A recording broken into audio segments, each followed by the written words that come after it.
Olá, este é mais um episódio do TV Unesp Especial COP30. O Brasil cedia a 30ª edição da COP e um dos destaques do evento é o debate sobre mudanças climáticas. Para falar sobre aquecimento global e também eventos extremos, eu conversei com o professor José Marengo. Ele é pós-doutor em modelagem climática, pesquisador do CEMADEM, o Centro Nacional de Monitoramento e Alertas de Desastres Naturais, e também é docente do Instituto de Ciência e Tecnologia da Unesp em São José dos Campos. Professor José Marengo, muito obrigada pelo seu tempo, por conceder essa entrevista à TV Unesp. Eu que agradeço pelo convite. Gostaria de começar te perguntando, professor, o que é que define um evento climático como extremo? Bom, existem várias definições. A Organização Meteorológica Mundial define como um evento raro, acima de um certo valor estatístico, mas assim, em termos simples, podemos dizer que um evento intenso, um evento pouco frequente, pouco registrado, muito diferente do normal. Pode ser um evento acima do normal, por exemplo, uma chuva intensa, ou pode ser um evento abaixo do normal, que pode ser, por exemplo, uma onda de frio, temperaturas muito baixas. E ao redor do mundo, quais são os exemplos de eventos climáticos extremos mais comuns? Bom, dentro de eventos climáticos extremos temos chuvas intensas, que deflagram desastres como deslizamento de terra, enxurradas e enchentes. Temos também tempestades tropicais, furacões, ciclones tropicais que afetam algumas regiões. Temos também falta de precipitação, ou seja, precipitação que pode levar a situações de seca. Ondas de calor, como aquelas que estão afetando a Europa neste momento, que estão no verão lá. A combinação de ondas de calor com secas que podem aumentar o risco de incêndios florestais, como aconteceu na Amazônia e como está acontecendo na Europa. Ondas de frio, por exemplo, que também podem levar. Em outros casos, nós temos elevação do nível do mar.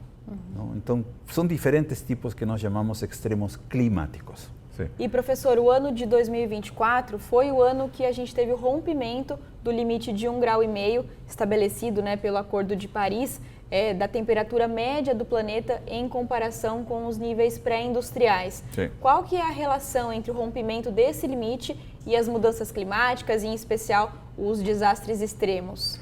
Bom, na verdade, os extremos já estão aumentando dessas últimas décadas.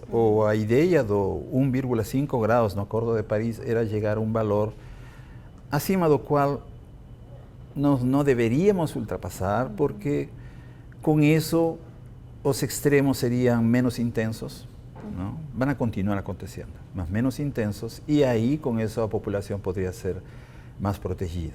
Não? Ou seja, não é algo escrito em pedra. Pode ser 1,6, mas a ideia é não chegar aos 4 graus, porque segundo os modelos, com 4 graus de aquecimento, o mundo vai mudar totalmente diferente. Ou seja, é algo que realmente já se acendeu aquela luz amarela, porque já passamos um ano, 2024, possivelmente 2025 também. Então, nossa preocupação é essa, mas não significa que com 1,5 graus num ano o Acordo de Paris fracassou. Não, é simplesmente que nós chegamos perto demais desse limite e temos que mudar a direção. A gente está num período de que mês a mês a gente vem acompanhando esse aumento. Sim, nos primeiros 5 meses as temperaturas passaram o 1,5 graus. Significa que estamos em um alerta amarelo, basicamente, e temos que ter cuidado para não chegar a um alerta vermelho, que pode ser muito tarde. E você, como coordenador de pesquisa aqui do CEMADEM, que é o Centro Nacional de Monitoramento de Alertas e Desastres Ambientais, fala um pouquinho sobre essa questão da pesquisa, os registros sobre os eventos extremos, tanto em questão de extensão quanto de frequência, eles já eram esperados pelas pesquisas? Bom, aqui no CEMADEM trabalhamos nas partes de desastres climáticos. O nome diz desastres naturais, mas na verdade os desastres não são naturais, porque muitas vezes os desastres são induzidos pela ação humana. Por exemplo, construir uma casa perto de um rio e o rio cresceu, levou a casa, isso já não é natural, isso é humano. Mas o que CEMADEM faz é trabalha com escala de curto prazo, ou seja, por exemplo, choveu hoje de manhã, podemos ter um deslizamento de terra mais tarde, CEMADEM emite esses alertas. Na questão de secas, por exemplo, a gente emite um monitoramento, e a preocupação que nós temos é que esses eventos extremos de chuva, que deflagram desastres no futuro, possam ser mais intensos e, porém, mais desastres. ¿No? Porque desastre é uma combinação de uma ameaça, uma chuva, um calor, da vulnerabilidade, que isso não depende do ambiente, população, idade, gênero, educação e exposição, onde que ficam as áreas onde a população mora, perto demais de um morro, perto demais de um rio. Então, essa combinação dos três que determina um desastre. E nossa preocupação é que no futuro os extremos aumentem, ou seja, a ameaça, a vulnerabilidade aumente e a exposição também. Essa é a nossa preocupação. Porque através de políticas públicas poderíamos reduzir a vulnerabilidade e a exposição. Então, ainda que a ameaça aumente, ainda nós temos essas reduções e isso pode, em certa forma, apaciguar um desastre, mas já isso depende de outras coisas além do clima. Queria continuar falando um pouquinho sobre essa questão de áreas de risco que o senhor comentou. Sim. O clima está mudando em todo o mundo, essa é uma constatação até do IPCC, né, o painel intergovernamental de mudanças climáticas. E a gente pode dizer, então, que algumas áreas do mundo são, sim, mais afetadas, professor, e por quê? Bom, uma das áreas que possivelmente sejam mais afetadas aqui no continente americano é a América Central. Mas a América Central, porque é afetado por furacões, e a possibilidade de ter, ainda que menos furacões, porém mais intensos, afeta e a população já é vulnerável e exposta. Entendeu? Isso é o que eu falava da combinação. Ou seja, você pode ter um evento meteorológico, mas a população pode estar protegida. Mas no caso da América Central, não. Na África também, frente a secas, por exemplo. Não? E, na verdade, não tem país preparado. Você vê neste momento seca e onda de calor na Europa, em Portugal, na França, na Grécia, pegando fogo as florestas e as casas. Ou seja, é difícil realmente chegar a esse grau de resiliência, mas sim existem hotspots que chamam. Não? A Amazônia, por exemplo, seria um hotspot que se aumenta muito a temperatura e a seca aumenta, a floresta pode entrar em colapso. E aí altera o ciclo hidrológico global e regional, e aí nós teríamos um efeito cascata em termos de mudanças climáticas. E, professor, entrando agora um pouco no assunto da COP, né? Nos últimos meses, o Brasil foi um país que registrou aí incêndios, enchentes, secas, são os desastres ambientais aqui do país, né? Sim. Como país sede da COP, o que a gente tem a apresentar sobre essa questão de mitigação dos desastres ambientais? Bom, o Brasil sempre trabalhou muito com mitigação, não? E uma das coisas curiosas é, por exemplo, se você vê a contribuição dos Estados Unidos, a maior parte da contribuição de gases de efeito dos Estados Unidos vem da queima de combustível fóssil e uma pequena parte no que nós chamamos mudança do uso da terra, que é desmatamento, tudo isso. No caso do Brasil e da Indonésia, a maior contribuição é através de mudanças de uso da terra e menos na queima de combustível fóssil. Então, o Brasil tinha prometido redução das emissões de gases de efeito estufa, redução no desmatamento ilegal, na verdade deveria ser desmatamento em geral, não só ilegal. Todos os países se comprometeram, mas depois veio a crise econômica, veio a pandemia, então os países tiveram que mudar de foco para algo mais imediato, que era a saúde, e deixaram a agenda ambiental um pouco de lado. Agora que tentam retomar, Estados Unidos decidiu sair do Acordo de Paris, que Estados Unidos é um dos maiores poluidores, e o Acordo de Paris é algo que é um acordo global. Se um país como Estados Unidos não sigue o Acordo de Paris e continuam cortando florestas e continuam emitindo gases de efeito estufa, não vai funcionar. É um esforço global e nossa preocupação é essa.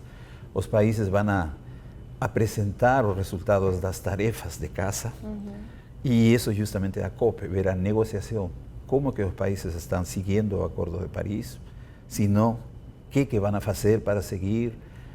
Não sabemos se Estados Unidos vai participar ou não, então tem algumas lacunas aí que ainda não foram discutidas porque existe uma incerteza grande.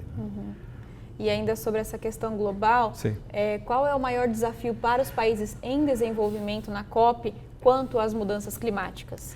Bom, as mudanças climáticas já estão acontecendo agora e uma das coisas que sempre se discutiu foi adaptação, o fundo de adaptação, não? Ou seja, adaptación en la forma como la población se prepara, ya que no da para combatir la mudanza climática, nos tenemos que nos adaptar, ¿no? Y países pobres no tienen cómo se adaptar, precisarían de un investimento muy fuerte. Entonces, los países en desenvolvimiento, como ya aconteció en las otras COPes, están cobrando de los países desenvolvidos esa dívida histórica, ¿no? Que están poluyendo ya hace muchos años y que les tienen en cierta forma una obligación de contribuir para ese fondo de adaptación. Mas están contribuyendo más muy poco, ¿no? Y ainda así no sabemos, por ejemplo, si llegan 100 billones para Brasil para fondo de adaptación, ¿quién que va a gerenciar ese dinero? ¿Va a ser el gobierno? ¿Va a ser Naciones Unidas?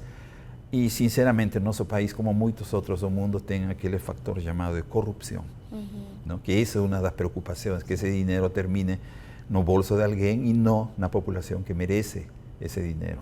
E professor José Marengo, quais são as causas mais diretas desse aumento do número de eventos climáticos extremos? Bom, tem causas que se refiere ao aquecimiento global. O sea, a causa principal do que nós chamamos mudança climática é o aquecimento global, ou seja, aumento da temperatura. Mas lembrar que o aquecimento global é um processo natural. Já aconteceu cientos de miles de anos no passado, o nível de CO2 subiu, a temperatura aumentou e não existia o ser humano. Então, qual é a contribuição do ser humano nas últimas décadas? É que está acelerando esse aquecimento global, que está amplificando, fazendo o aquecimento global maior.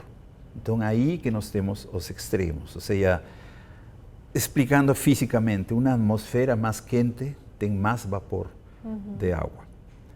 E isso acelera o ciclo hidrológico, ou seja, é como se estivéssemos colocando gasolina no fogo. E essa aceleração do ciclo hidrológico determina, por exemplo, que você possa ter a chuva de um mês em 2 dias, depois vem um período seco muito quente, que você pode ter risco de fogo, depois novamente a chuva. Ou seja, um clima muito irregular. E ainda sobre o aquecimento global, esse rompimento do limite de 1,5 graus, quais são as consequências dele para o mundo? Em especial, quais as consequências de um mundo mais quente para as futuras gerações que estão por vir? Bom, nós já estamos experimentando um mundo mais quente, não? Um dos problemas que dá para ver já são o branqueamento dos corais. Os corais morrem, ficam brancos. Nós já temos visto, por exemplo, na seca de 2023, no Lago Tefé, as temperaturas da água do lago passaram de 40 graus. E aí tivemos mais de 200 botos cor-de-rosa mortos como consequência do calor. Isso é algo que nunca se viu em secas anteriormente, não? Ou seja, já estamos vendo indicadores, não? As geleiras estão diminuindo. A Venezuela tinha uma geleira chamada Humboldt, que en 2024 oficialmente desapareció, no está más. Y eso está aconteciendo en los Andes y en otras regiones del mundo también. Professor, comenta um pouco sobre como funciona a questão dos alertas de eventos extremos aqui no CEMADEM. Bom, aqui nós fazemos um monitoramento contínuo através de modelos, através de nossa rede meteorológica, hidrológica, de sensores. Então, quando acontece uma situação meteorológica extrema, e essa situação meteorológica acontece numa área que nós sabemos que é uma área de risco, vulnerável. Então aqui nós temos como se fosse uma UTI, não? Onde os geólogos, os hidrologistas, os meteorologistas e especialistas em desastres conversam, se reúnem e determinam esta área pode sofrer um alerta alto de enchente ou inundação ou um alerta geológico. Esse alerta se emite, vai para a Defesa Civil, ou seja, nós não podemos emitir alerta da população, e a Defesa Civil Central em Brasília transmite para as defensas civis dos municípios, se tiver, se não tiver aí complica, e eles emitem para a população, eles que são responsáveis da evacuação das pessoas, não? Funciona assim. O problema que nós temos ainda é que a população às vezes não tem essa percepção de risco, não veem que uma chuva intensa pode gerar uma enchente que pode matar. Então, muitos dos mortos acontecem em casos que pessoas que não querem deixar a casa e quando querem deixar já é tarde demais. Então, essa parte, nós temos uma divisão aqui chamada CEMADEM Educação que trabalha melhorando essa percepção Porque alguien que mora en país con terremotos, desde crianza sabe que si ve tremer, sale de casa. Desde criança, não sabem por quê, mas saem de casa. Aqui no Brasil essa cultura ainda está. O sea, nós trabalhamos em Semadem com a prevenção. Isso é o que é importante. Porque é melhor trabalhar com a prevenção que com reconstrução. Entendi, professor. Queria falar um pouquinho também sobre a questão do aumento da temperatura dos oceanos. Qual é a relação disso com os desastres ambientais? Como é que vocês lidam aqui dentro no Semadem? Olha, quando nós temos oceanos mais quentes, isso é extremamente importante. Porque, por exemplo, se nós temos São Paulo, uma frente fria que entra, se o oceano está mais quente, esse oceano mais quente é uma fonte de energia e está transmitindo energia e a nuvem começa a crescer e ser mais convectiva, que é o termo técnico, e perigosa e soltar muita chuva. Então, muitos dos desastres têm sido associados a oceanos mais quentes. E isso está acontecendo no Atlântico Sul, no Atlântico Norte. No Atlântico Norte, por exemplo, oceanos mais quentes favorecem furacões mais intensos. Não? E aí a destruição que tem no Golfo de México e na Venezuela e nos Estados Unidos. Professor, vou aproveitar que o senhor apontou aqui atrás. Comenta onde é que a gente está, que sala é essa e o que esse painel significa. Bom, neste momento o painel não tem muita atividade. Lembrar que nós estamos na estação de estiagem, na estação de inverno, mas normalmente durante dias de verão, por exemplo, nós podemos ter uma frente fria aí sobre São Paulo e aí áreas de chuva intensa e esses municípios que aparecem são municípios que o Semadem detecta. Então, para esses municípios, nós podemos emitir alertas caso a chuva ultrapasse um certo valor, alertas que podem ser muito alto, alto, moderado, de desastres. Como falei, isso é mais típico no verão e na primavera. Professor, gostaria de puxar o assunto com o senhor também sobre justiça climática. O que quer dizer quando a gente diz que quem polui menos sofre mais com as consequências ambientais e climáticas? Realmente esse termo justiça climática é um termo relativamente novo, por lo menos aplicado ao clima. Eu tenho participado em várias reuniões e realmente é um fato, não? Quem contribui menos é o mais vulnerável. Isso, um exemplo clássico são as pequenas islas do Pacífico, onde o nível do mar está subindo, eles quase não contribuem com gases de efeito estufa para a atmosfera e são os que sofrem mais. Não? Então aí que vem, por exemplo, a ideia de fundo de adaptação e todo esse tipo de subsídios. Não? Mas uma ilha que está sumindo não tem como evitar o nível do mar. Essas pessoas têm que ser evacuadas. Mas quando evacuam uma comunidade para outro continente, perde toda essa identidade cultural que eles têm de centenas de anos, de cientos de anos. E isso é um impacto que você não pode nem medir, não? Porque realmente não tem como medir isso. E esse é um dos problemas. Comunidades indígenas, em geral, são muito vulneráveis e realmente agora existe muito foco nas comunidades indígenas em todo o mundo, incluindo aqui na Amazônia. Professor, queria aproveitar um pouco da sua formação e te pedir para explicar na questão mais científica, mais sobre o meio ambiente, o que seriam as mudanças climáticas, qual a relação com o efeito estufa? Bom, o clima sempre mudou. Se você vê as reconstruções no passado, aí você pode, por exemplo, períodos glaciais, ou seja, congelado todo. Lembra aquele filme A Era do Hielo? Depois veio o período interglacial, ou seja, derreteu todo esse gelo. Daí, novamente, a Terra já passou por esses períodos que duram centenas de miles de anos, ou seja, é um processo natural. E anteriormente isso tinha que ver muito com a posição do Sol. E, claro, com a erupção dos vulcões, não? Porque se você tem uma erupção de vulcões em todo o mundo, isso bloqueia a energia solar. O planeta esfria e aí entramos na era glacial. Aí os dinossauros desapareceram nessa era glacial. Não? Então a temperatura aumentou, diminuiu, aumentou, diminuiu, aumentou, diminuiu. Na mudança climática, para nosso contexto de ser humano, nós estamos pensando não em dezenas de milhões de anos, sino estamos pensando em centos de anos, ou seja, um período pequeno do prazo. E aí observamos que a temperatura está aumentando, naturalmente está aumentando.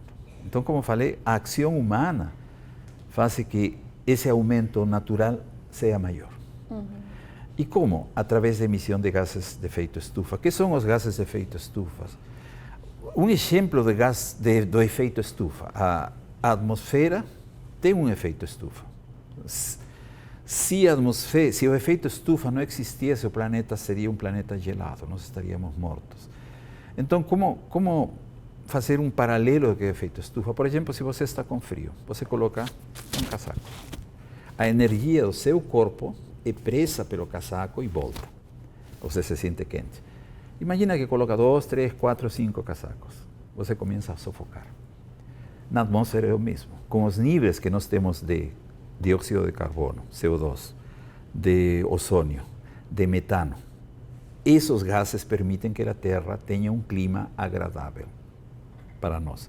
Mas se começamos a aumentar a emissão, a contribuição de gases, de todos esses gases, colocamos muitos gases, a Terra começa a sufocar. E o que está acontecendo é isso. O aquecimento global seria como se a Terra estivesse aumentando de temperatura demais, está sufocando, e isso é o que determina a mudança climática. Não? E ainda que seja um processo natural, em curto prazo, a ação humana está acelerando esse processo. Por isso que chegamos a decisões como o Acordo de Paris, para poder reduzir essa ação humana. Não? E tentar viver um planeta que a gente possa ver os netos, pelo menos, brincando e não escondidos no subsolo para não ser queimados pelo calor, todo esse tipo de coisas. E pensando especialmente nessas próximas gerações no Brasil, quais são as previsões para cá? Bom, no Brasil as previsões mostram, na região sul e sudeste, aumentos de extremos de chuva, que já está sendo observado realmente nos últimos 50 anos. Obviamente isso pode significar mais desastres se o governo não tem políticas para reduzir vulnerabilidade e exposição. No caso da Amazônia, por exemplo, se não se reduz o desmatamento, a Amazônia pode entrar em colapso, virar outro tipo de vegetação. No Nordeste, na Caatinga, que é uma região semiárida, nas áreas do interior poderiam virar áridas, porque o Brasil não tem região árida, mas num futuro mais quente, essa região poderia virar árida, ou seja, o clima mudaria basicamente em todo o país e em todo o mundo, na verdade. E agora, nesse final de ano, início de 2026, quais são as maiores preocupações de vocês, pesquisadores? Bom, as nossas maiores preocupações é de que a estação chuvosa no sudeste não comece na hora certa. Quando digo na hora certa, é mais ou menos outubro. Porque os níveis dos reservatórios Cantareira estão entre 50 e 60. Não estão excelentes, mas estão médio. Então, se a estação chuvosa começa tarde ou é fraca, com temperaturas altas, nossa preocupação é que nós podemos entrar no verão de 2026 com uma situação de crise hídrica, como em 2013 e 2014. E, é claro, também situação de aumento de incêndios na Amazônia e Pantanal, por exemplo. Se as chuvas se atrasam e a temperatura alta, nós podemos ter uma repetição dos incêndios de 2023 e 2024. A gente falou um pouquinho sobre os países em desenvolvimento. Sim. E para os países mais já desenvolvidos, qual que é o papel deles na COP, pensando no global, né, como um todo? Bom, o papel deles na COP é participar nas negociações, abrir o bolso, como quem dizem, e reconhecer que eles contribuíram para a situação atual e ajudar a contribuir na parte do Fundo de Adaptação, como também ajudar a transferir tecnologia para que os países em desenvolvimento possam usar essas tecnologias deles para poder mitigar a emissão de gases de efeito estufa, por exemplo. A América Latina aumentou o uso de energia solar, que é uma forma de mitigação de gases de efeito estufa. Enfim, é muita coisa, tanto na parte tecnológica, científica, como na parte financeira. Né? Pensando ainda na mitigação, vou te pedir para citar alguns exemplos do que mais contribui para as mudanças climáticas, para os eventos extremos. O que mais contribui é a emissão de gases de efeito estufa por queima de combustível fóssil, não? Ou seja, carros, indústrias, petróleo, e também a parte de redução da vegetação, ou seja, desmatamento, urbanização, construção de estradas, tudo isso libera gases de efeito estufa. É claro que também existe a contribuição agropecuária, o gado, por exemplo, o gado emite metano, metano é um gás de efeito estufa, e já sei que Embrapa e outros países do mundo estão trabalhando em rações para gado que reduzam a emissão de gases de efeito estufa. Por isso que o IPCC O grupo 3 sugeriu mudança da dieta, não? Que as pessoas não consumam carne. Não consumir carne para um brasileiro é meio complicado, mas realmente essa seria uma das soluções. Não? Mas lembrar que carne é fonte de proteína. Também é outro lado, não? É difícil manter um balanço, mas basicamente seriam essas as atividades que, podemos dizer, contribuem mais para a emissão de gases de efeito estufa. E professor, qual será a participação do CEMADEM dentro da COP30? Bom, nós estamos participando em um bloco do Ministério de Ciência e Tecnologia. Ou seja, vamos a falar da parte, por exemplo, de desastres, não? No contexto da COP. Vamos a também discutir algumas experiências em grupos de trabalho com os BRICS, não? Que também vão estar presentes. Também participar em grupos de trabalho do Reino Unido, dos países da União Europeia, não? Para poder trabalhar. Mas nós vamos a ter uma participação bastante ativa em todo o que se refere a desastres, risco climático e mostrar a experiência do CEMADEM para todo mundo. E professor, o que o senhor espera para a COP30 neste ano aqui no Brasil? Bom, eu espero muita emoção, primeiro, porque todas as COPs são emoção. É claro que queremos ver as contribuições científicas de cada país, mas também queremos participar das negociações, porque aqui que vem a negociação.